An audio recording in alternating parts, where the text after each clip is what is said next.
Le président Abdel Fattah el-Sisi a assisté cette semaine à l'inauguration de plusieurs méga-projets en Haute-Égypte dans différents domaines et tous ces projets viennent couronner des efforts déployés depuis des années afin de réaliser la vision de l'Égypte 2030 lancée par le président Abdel Fattah el-Sisi en 2014-2015 et également afin de réaliser le développement durable de meilleures conditions de vie pour tous les citoyens égyptiens, surtout pour les plus démunis en Haute-Égypte. Afin de mieux parler de ces projets, pourquoi la Haute-Égypte maintenant, qu'est-ce qui a été réalisé et qu'est-ce qu'on attend également à réaliser dans le futur. Nous avons l'honneur d'accueillir aujourd'hui Dr Yassine Achazli, vice-doyen de la faculté de droit, Université de Ain Shams. Bienvenue à notre programme. Bonsoir et merci de m'avoir invité. Merci à vous d'être parmi nous aujourd'hui. Et je voudrais commencer avec cette semaine chargée. Tous les jours, on a vu des inaugurations de méga-projets en Haute-Égypte. Nous, comme Égyptiens, nous sommes tous fiers de ce qui se passe, de ce développement, mais nous voudrions savoir quelle est la transformation qui a été faite sur le terrain. Comment voyez-vous d'un œil d'analyse ce qui s'est passé en Haute-Égypte ? Avant de revenir sur cette visite qui est non seulement une visite importante, mais c'était aussi une visite historique, il faut rappeler quelques chiffres par rapport à la Haute-Égypte. Alors, la Haute-Égypte, elle est plus ou moins, on a 35 millions d'habitants, ce qui représente un tiers, presque un tiers de la population égyptienne. La Haute-Égypte aussi représente 10 gouvernorats. Donc c'est une partie de notre population et aussi au niveau de la population, au niveau de développement qui est assez important. Mais pour des années, la Haute-Égypte n'était pas au centre de développement économique, culturel et social. Les activités présidentielles récentes pendant cette semaine, c'est assez historique au niveau du chiffre, au niveau même de la forme, parce que je ne me rappelle pas qu'on a vu un président qui est présent sur le terrain pour une semaine, qui est totalement dédié pour l'ouverture de projets et l'inauguration de complexes industriels dans un parti assez important comme le Haute-Égypte. Alors, la souffrance de la Haute-Égypte, ce n'est pas seulement une souffrance au niveau de l'économie. Il faut rappeler aussi l'éducation, l'ouverture des écoles. Pour plusieurs années aussi, la Haute-Égypte, on a vu le phénomène qu'on appelle l'immigration interne. Oui. C'est-à-dire l'exode rural. Voilà. C'est-à-dire les habitants de la Haute-Égypte, ils quittent leur cité, ville, pour venir travailler surtout au Caire. Oui. Qui aussi complique la situation au Caire au niveau de logement, au niveau même d'opportunités de travail. Aussi, on ne peut pas négliger qu'on a vu des activités assez légitimes parce que au moment qu'on n'a pas de développement, au moment qu'il était dans une zone qui était assez pauvre, il n'y a pas d'éducation propre, voilà, donc on a en quelque sorte ça, c'est la recette pour avoir des crimes ou des activités légitimes. Et donc pour cela, le gouvernement de l'État est formant salué par les experts et aussi par les citoyens de l'Égypte. Oui, alors on a vu des inaugurations de projets et des usines concernant l'industrie, de plusieurs domaines. On a vu l'industrialisation, on a vu également les transports, on a vu, comme vous l'avez dit, également en ce qui concerne l'éducation, plusieurs inaugurations également d'écoles et de cités, d'agglomérations également pour les citoyens de la Haute-Égypte. Et on voit que le plan et Monsieur le Président n'ont pas oublié un seul gouvernorat de la Haute-Égypte, du Fayoum à Bani Souef, El Menia à Siout, Souhed, Prena, Luxor et bien sûr le Joyou, Assouan. Vraiment, nous sommes tous fiers de ce qu'on a vu, surtout à Assouan, et comment était l'interaction du Monsieur le Président avec les habitants d'Assouan, avec la jeune génération, qui ne se sent pas marginalisée aujourd'hui. Et ça, c'est très important. C'est qu'on offre des occasions du travail, des meilleures conditions de vie, mais également on améliore cette sensation d'être impliqué dans le futur de l'Égypte. Vous avez touché à, bon, je vous cite, hein, vous avez touché le problème de la marginalisation et la marginalisation de la Haute-Égypte. Et on sait bien, on se rappelle, les terrorismes dans les années 80 et 90, et surtout, il était quand même focalisé dans cette partie de notre pays. Et donc, le fait d'avoir le président assez proche, non seulement l'ouverture de complexes industriels, mais assez proche des citoyens, et aussi, ça donne aussi le sens que cette partie de notre population n'est pas marginalisée. On voit le président lui-même qui s'arrête avec sa voiture pour parler, pour changer de discours avec les citoyens. Mais il faut quand même, je voudrais quand même revenir sur le chiffre. Oui. Parce que les chiffres, nous, comme juristes, hein, on appelle les chiffres et que c'est une preuve qu'on ne peut pas négliger. C'est une preuve du travail de gouvernement. Alors, au niveau de transport, par exemple, au niveau de transport et au niveau de la construction de routes, on a témoigné en Haute-Égypte la construction de plus ou moins de 7000 km qui étaient ajoutés au niveau des routes, la construction de ponts et tunnels, plus de 400 dans les 10 gouvernorats de la Haute-Égypte. On a vu aussi de construction des drainages sanitaires, plus de 122 projets de drainage sanitaire. L'accessibilité, au niveau de l'accessibilité de l'eau, les chiffres maintenant, c'est 98% qui sont de l'eau potable et qui est accessible. Dans 2014, je me rappelle, le chiffre il était alentour de 80%. Au niveau de l'énergie, soit la construction de méga complexes pour le développement, pour la création d'électricité. Hein. Donc on a de 8000 mégawatts qui étaient ajoutés au niveau de réseau d'électricité dans la Haute-Égypte. Et à Assouan aussi, il ne faut pas oublier l'énergie solaire. L'Assouan et le projet de Bemba, qui est le projet le plus renommé dans notre région pour la création de l'énergie solaire et aussi qui permet le développement durable et le développement, de moyens d'énergie qui est compatible avec l'environnement. Au niveau de l'école ici, on a témoigné de la construction de plusieurs écoles. Mais ça reste toujours, et là on parle aussi au niveau, ça reste toujours de financement public. Et là peut-être ça ouvre pour notre débat la question de comment attirer de financement privé. Justement, parce que l'État il a fait tous les efforts. Le président il est là, il est présent sur le terrain. Ce n'est pas le Premier ministre, c'est le président lui-même, c'est le chef de l'État qui est présent, comme on a dit, pour une semaine pour l'ouverture même des 10 complexes industriels. Alors comment voyez-vous le rôle du secteur privé dans ce développement, étant donné que non seulement c'est l'infrastructure qui doit être améliorée, mais également c'est une opportunité vraiment remarquable d'investissement en Haute-Égypte?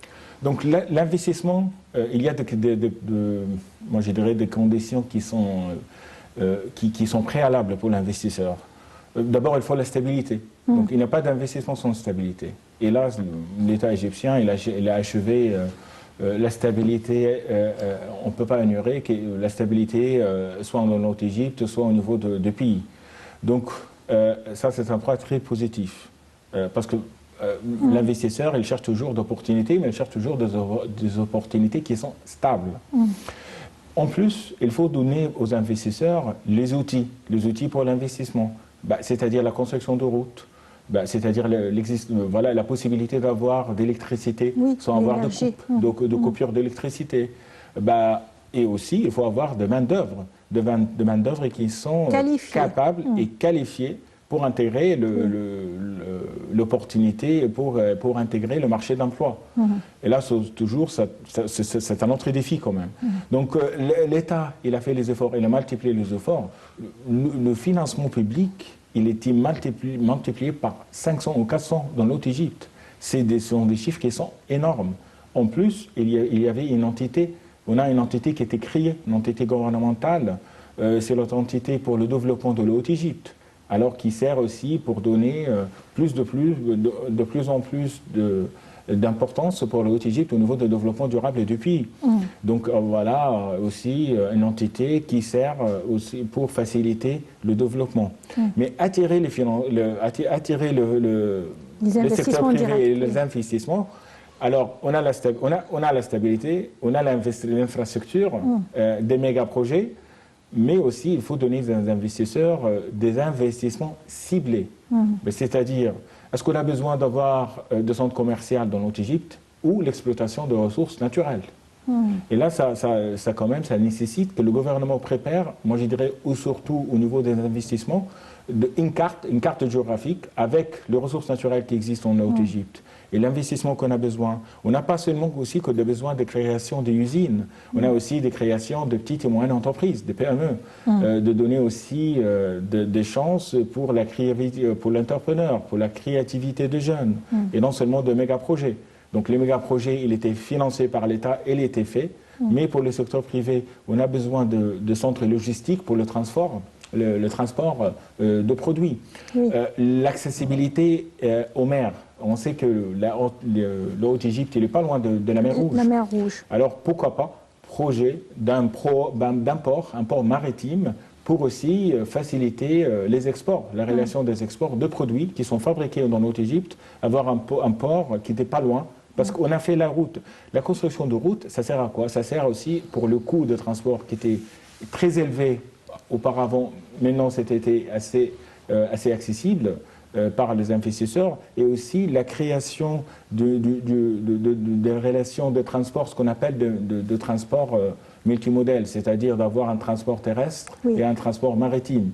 C'est-à-dire, en pratique, et pour simplifier aussi pour notre audience, c'est-à-dire, si j'ai créé, par exemple, on a créé une usine de fabrication de ciment au Bani Suef, qui était créé, qui était ouvert aussi par le président.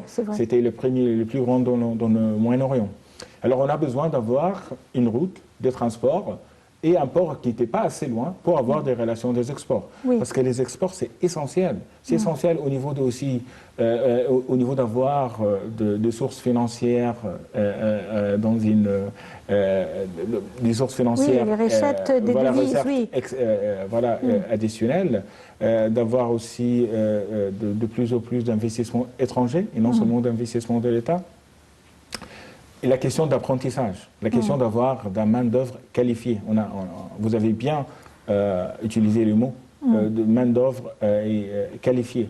Donc, on a beaucoup de gradués, de diplômés, soit au niveau des universités, soit au niveau des écoles, mais est-ce qu'ils sont qualifiés pour intégrer le marché du travail? Et surtout, si le marché du travail, il était... C'est pourquoi il existe les programmes d'enseignement technique qui existent actuellement afin de préparer cette jeune génération au marché du travail, aux besoins du marché du travail. Il reste que ces jeunes soient convaincus que l'éducation ou l'enseignement technique est importante et n'est pas moins importante que d'autres études académiques. Mais on a besoin d'avoir des voies parallèles. L'enseignement technique, il est là. Mais on a fait pour l'instant, on n'a pas témoigné des chiffres assez élevés par rapport à l'intégration au marché du travail. Mais il ne faut pas oublier que l'université, il y a plusieurs universités dans la Haute-Égypte. Et il y a des diplômés d'université. Ils ont besoin d'intégrer du marché du travail. Alors, on a besoin de faire le pont entre l'étude académique et le besoin réel du marché du travail. Et là, c'est l'importance d'apprentissage, c'est-à-dire, pourquoi pas, les idées de création de centres d'apprentissage, c'est-à-dire, un diplômé de faculté de lettres, faculté de droit, d'ingénierie. Et alors, il y a des usines, par exemple, pour la création de ces modèles, pour l'exploitation des centres, pour l'exploitation de ressources naturelles. Peut-être ils ont besoin ou certaines qualifications. Et alors, la création de centres d'apprentissage. Et ce centre d'apprentissage, il faut qu'il soit créé par les efforts de l'État et les secteurs privés. Oui. C'est-à-dire, ce n'était pas un projet purement étatique. Ben, il faut intégrer les investisseurs privés dans la création, parce qu'on a besoin d'entendre voilà, la qualification qui était demandée, Oui. qui sont demandées par les secteurs privés. Oui, mes soucis actuels se concernent autour de la maintenance de ces projets. On a vu pas mal de projets d'infrastructures, des routes, transports, usines et tout. Même les nouvelles villes qui ont été inaugurées par Monsieur le Président restent à savoir ce sens de responsabilité de la population. Quand vous avez dit, l'État a fait l'effort. L'État a présenté vraiment une gamme de projets, oui, de méga projets, de milliards et de milliards de livres égyptiens ont été dépensés afin d'offrir cette meilleure qualité de vie. La responsabilité du citoyen, comment peut-on vraiment garantir que ce sens de responsabilité existera et que la continuité de ces projets sera vraiment garantie? Donc, ces questions quand même assez qui touchent la responsabilité des citoyens, alors qui touchent la marginalisation. Parce qu'un citoyen qui était marginalisé, on n'entend pas d'un tel citoyen de faire des efforts par rapport à la maintenance, par rapport à l'intégrité de la société. Mais le fait d'avoir, et pour cela, la présence du chef de l'État lui-même dans l'ouverture de ce projet, elle est assez importante et elle est assez remarquable quand même. Donc, l'essence de la responsabilité, il est créé par des efforts qui sont réels. Ce ne sont pas de mots. Donc il ne faut pas dire que voilà, un citoyen qui est responsable, bon, les mots sont bien, mais il faut avoir des effets, il faut avoir de contreparties, il faut avoir des effets positifs. Mais le fait d'avoir de projets, le fait d'avoir de routes, le fait que les citoyens témoignent, il y a des écoles, il y a même d'opportunités pour l'emploi, soit pour lui-même, soit pour la nouvelle génération. Il ne faut pas oublier que le taux de chômage est très élevé dans l'Haute-Égypte. Donc, de plus en plus qu'on emploie des efforts d'investissement, il y a des soutiens. Et là aussi, ça touche aussi la création de la nouvelle entité pour la création et le développement de l'Haute-Égypte. De plus en plus qu'on a multiplié les efforts, on va avoir en contrepartie de plus en plus de responsabilités, responsabiliser les citoyens. Donc, c'est un effort pour avoir la responsabilité des citoyens. Oui, alors pour sensibiliser les citoyens, on a commencé par un grand parapluie qui est l'initiative Vie digne. Vie digne vise à améliorer les conditions de vie sur tous les niveaux, sanitaire et éducation, je ne sais pas, peut-être pour également la formation et tout, pour la jeune génération, pour tous les citoyens. En Haute-Égypte, il existe à peu près un millier de villages qui seront renouvelés au total afin de garantir cette meilleure vie. Parmi les étapes de Vie digne, c'était cette semaine d'inauguration en Haute-Égypte avec cette bien sûr gamme d'usines et d'industrialisation qui demandera la main-d'œuvre.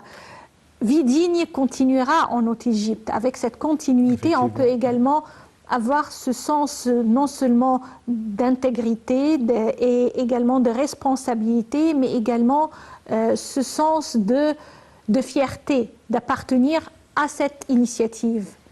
Là, on revient aussi sur la responsabilité des citoyens. Parce que lorsqu'un citoyen il voit cette initiative de la vie digne, il voit que l'État, il n'était pas marginalisé, il n'était pas abandonné par l'État. Donc l'État intervient. Et l'État intervient dans un projet sanitaire, dans le drainage sanitaire, dans l'accessibilité de l'eau. Et là, c'est très important pour la création des villes. Il y a des 14, si je rappelle bien, si je ne me trompe pas, 14 nouvelles cités qui étaient créées dans la Haute-Égypte. En plus, on a les 1000 villes que vous avez citées qui s'inscrivent dans l'initiative de la vie digne. Donc on voit que les États multiplient, il a en quelque sorte multiplié, il a en quelque sorte créé un modèle. Un modèle, moi je me rappelle d'un modèle d'un État responsable. parce que on a tous parlé, on parle de l'État, mais d'une obligation. Mais l'obligation de l'État, il a fait un modèle d'une obligation positive. C'est-à-dire que ce n'est pas un État qui proclame le droit, soit le droit économique, le droit social, et garantit les États de manière légale, mais c'est un État qui réalise ces droits qui sont proclamés dans notre Constitution. Le droit de la santé, le droit à la vie digne, le droit à l'éducation, ce sont tous des droits qu'on appelle des droits constitutionnels. Mais pour des années, ces droits constitutionnels sont des droits qui existent dans la Constitution, dans le bouquin, dans les livres de droit. Mais le fait d'avoir un État avec un rôle modèle et multiplier les efforts et une obligation positive pour transférer ces droits au niveau des droits effectifs, ça, ce qu'on appelle un rôle modèle. Et moi, personnellement, moi je souhaite que le secteur privé, les investisseurs aussi s'inscrivent dans ces efforts des États. On a besoin d'avoir aussi d'un secteur privé responsable, c'est-à-dire un secteur privé qui assume la responsabilité sociétale et qui assume aussi le besoin de partenariat avec l'État, donc toujours soit dans les initiatives de la vie digne, soit aussi au niveau de création des emplois. Oui, docteur Yassine El Chazli, avant de terminer notre interview avec vous, je voudrais savoir quelles sont vos recommandations pour qu'on puisse continuer ce développement en Haute-Égypte. Première recommandation, apprentissage. Alors, de main-d'œuvre qualifiée. On n'a pas besoin de créer des usines sans avoir des capitales. L'humain, c'est les capitales dans tout le développement. Oui. La création d'un homme qui, avec la conscience de l'importance de son pays, avec la conscience de la responsabilité aussi, avoir les qualifications, non seulement le degré, non seulement le diplôme. Bon, le diplôme d'université, et l'expertise. On a toujours les diplômes universitaires, on a toujours le diplôme comme un besoin, comme une condition essentielle dans toutes les familles égyptiennes. Mais la question, ce n'est pas les diplômes universitaires. La question d'apprentissage, d'avoir les outils, d'avoir la capacité d'intégrer des marchés de travail, la capacité d'avoir comment s'applique le savoir-faire. Et non seulement de les citer. Et on ne peut pas négliger qu'on a dans l'université, on a parlé plusieurs fois, parce qu'on a toujours les questions de l'éducation massive, mais on a toujours un défi, comment faire un pont entre l'université et le marché du travail. On fait des efforts au niveau des universités, au niveau des conseils d'université, ils ne sont pas assez pour l'instant. Et pour cela, l'apprentissage, la création de centres d'apprentissage, moi je le vois, je l'ai vu en France par exemple, je l'ai vu en Angleterre, centres d'apprentissage qui étaient créés au niveau de chaque ville et surtout qui sont basés sur les demandes de marché de travail. Le marché de travail qui nécessite de certaines qualifications, non seulement les diplômes universitaires.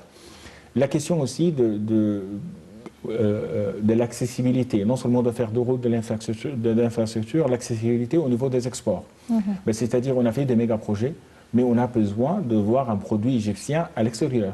Oui. Et non seulement on a vu ça, on ne peut pas dire que l'État, on ne peut pas négliger que l'État a fait des efforts pour la création de complexes industriels, mais après la création de complexes industriels, il faut avoir de produits et il faut toujours avoir de mentalité de privé. Même si l'État a créé une usine, mais au niveau de marketing, il faut faire le marketing comme le secteur privé. Au niveau de la compétitivité internationale, il faut avoir une équipe dédiée pour la compétitivité et pour avoir les relations des exports, pour avoir de campagnes pour le marketing, pour le produit. Et non seulement fabriquer le produit pour le marché national. Et enfin, la carte géographique ciblée. Alors, on peut le faire de manière technologique pour la Haute-Égypte surtout. Et qui était cette carte géographique basée sur les ressources naturelles qui existent, la population, la qualification de la main-d'œuvre et les chances et l'opportunité. Et surtout, cette carte géographique et l'opportunité d'investissement, il faut l'opportunité soit offerte non seulement en langue arabe, mais il faut les faire un marketing en langue étrangère. Et pour cela, notre chaîne, le Nile TV, il peut jouer un rôle primordial au niveau de marketing, au niveau aussi de donner les téléspectateurs qui sont étrangers la nouveauté qui se passe au niveau, voilà, la vision réelle et la nouveauté qui se passe au marché du travail. Oui. Docteur Yassine Chazli, vous êtes vice-doyen de la faculté de droit à l'Université de Ain Shams. Je vous remercie infiniment pour ces explications. Merci bien d'être avec nous aujourd'hui. Et on passe à présent, chers téléspectateurs, à un autre reportage qui va nous parler sur les inaugurations de cette semaine. Le président Abdel Fattah el-Sisi a affirmé son souci de mettre l'Égypte parmi les pays développés dans les domaines de la génération et la distribution de l'électricité, puisque, bien sûr, comme on l'a dit, l'énergie reste un pilier de l'investissement. Ceci a eu lieu lors de l'inauguration lundi d'un nombre de projets nationaux et stratégiques dans le secteur de l'électricité et l'énergie renouvelable, dans le gouvernorat, les différents gouvernorats de la Haute-Égypte, et vient à la tête de ces projets, bien sûr, le complexe de Bemban pour l'énergie solaire à Assouan. Les détails avec Sarah Maghreb.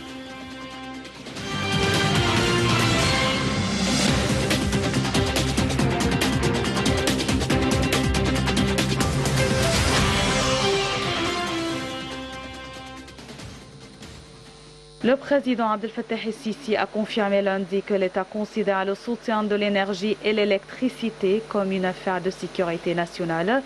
Il a indiqué que l'État consacrait plus de trillions et 100 milliards de livres égyptiennes au cours de la période récente au développement de la Haute-Égypte avec différents projets dans plusieurs domaines. Le président el-Sisi a enjoint de mettre en œuvre des compteurs prépayés pour éviter les problèmes du paiement des factures. Il a affirmé que la hausse des prix de l'électricité était une nécessité indispensable parce que l'État ne peut pas supporter la subvention de cette hausse. Le chef de l'État a inauguré un nombre de projets nationaux et stratégiques dans le secteur de l'électricité et l'énergie renouvelable dans les gouvernorats de la Haute-Égypte. Le porte-parole de la présidence de la République a déclaré que le complexe de l'énergie solaire de Benban est la plus grande centrale solaire au monde. Il a été établi en partenariat avec le secteur privé et des expertises internationales spécialisées. De sa part, le ministre de l'Électricité et l'énergie renouvelable, Dr Mohamed Shakir, a souligné qu'un nombre de procédures ont été mises en application, y compris la mise en exécution d'un plan rapide, le complètement de quelques centrales qui sont en cours de construction, l'amélioration des centrales de génération et l'engagement à mettre en œuvre 3 géants centrales pour la génération de l'énergie. Le ministre de l'Électricité a passé en revue les efforts de renforcement de l'énergie électrique au niveau des gouvernorats de la Haute-Égypte. Il a confirmé l'introduction d'environ 12 000 MW dans les gouvernorats de la Haute-Égypte au cours des années précédentes. L'État accorde un grand intérêt au développement de la Haute-Égypte. La nouvelle ville de Sohag est l'une des villes de la 3e génération, placée au cœur des plans stratégiques du développement de la Haute-Égypte. Elle s'étend sur une superficie de 31 fedans et comprend des établissements résidentiels, d'autres présentant des services de divertissement en plus des zones vertes. Cette ville vise à fournir une vie décente à ses habitants et devenir une nouvelle zone d'attraction pour les investissements.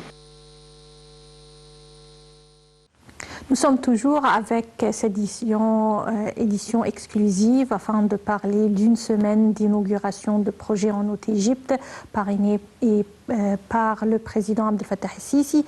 On se rappelle que dimanche, le président Abdel Fattah el-Sisi a inauguré un nombre de projets de bonification de terrains désertiques, et cela dans la région de Toshka. C'est la survie qui revient à Toshka, et Toshka se trouve dans le gouvernorat d'Assouan. Ces projets s'inscrivent dans le cadre des efforts déployés par l'État afin de réaliser un développement complet.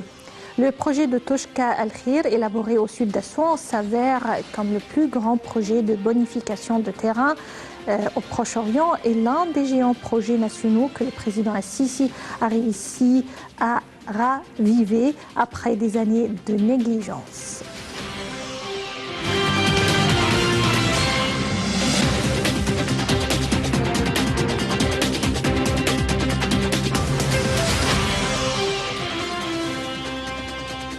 Le président président Abdel Fattah el-Sisi a inauguré un nombre de projets de bonification de terrains désertiques dans la région de Toshka, dans le gouvernorat d'Assouan.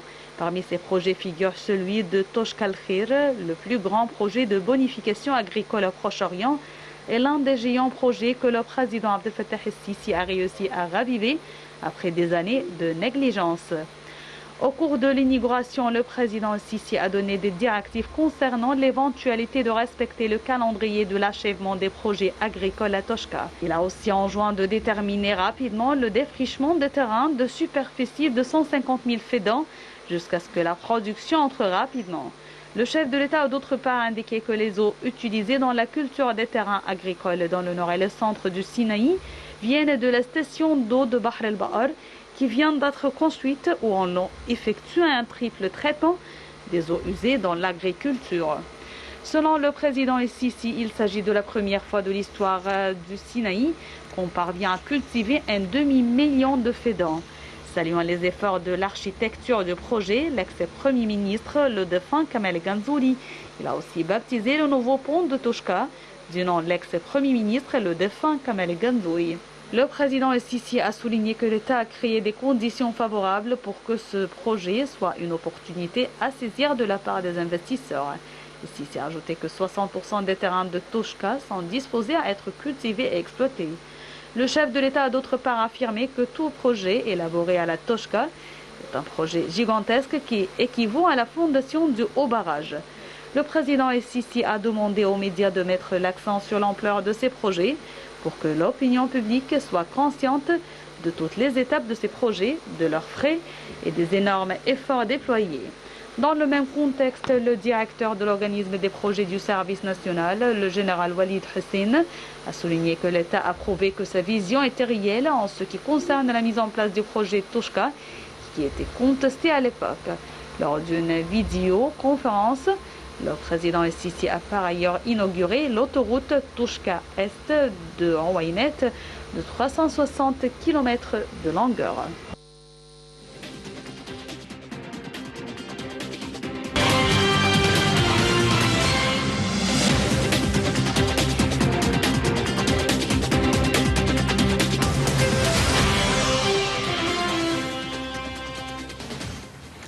C'est ainsi qu'on arrive au terme de notre édition pour aujourd'hui de Direct. Au cours de cette édition, nous avons parlé d'une semaine d'inauguration en Haute-Égypte de méga-projets. Et le président Abdel Fattah el-Sisi lui-même était présent pour une semaine en Haute-Égypte afin de participer à l'inauguration de ces projets. Il s'agissait du plus grand parc solaire, celui de Bemban, afin de fournir l'énergie solaire, l'électricité, non seulement à la Haute-Égypte, à l'Égypte entière, mais également pour transférer cette électricité vers d'autres pays voisins. Également, Monsieur le Président a inauguré un nombre de projets pour le secteur de l'industrialisation, également des routes, des moyens de transport, des villes, de nouvelles villes qui ont été inaugurées afin d'offrir des conditions de vie qui sont beaucoup appréciés par tous ceux qui vivent en Haute-Égypte, ceux qui sentaient jadis marginalisés, aujourd'hui se sentent vraiment point de mire de Monsieur le Président et également de l'État égyptien pour un meilleur avenir pour l'Égypte, pour un développement durable de l'Égypte entière, pour la réalisation de la vision de l'Égypte 2030. Je vous quitte actuellement pour passer d'excellents moments avec la suite de nos programmes sur Nile TV International. Merci et au revoir.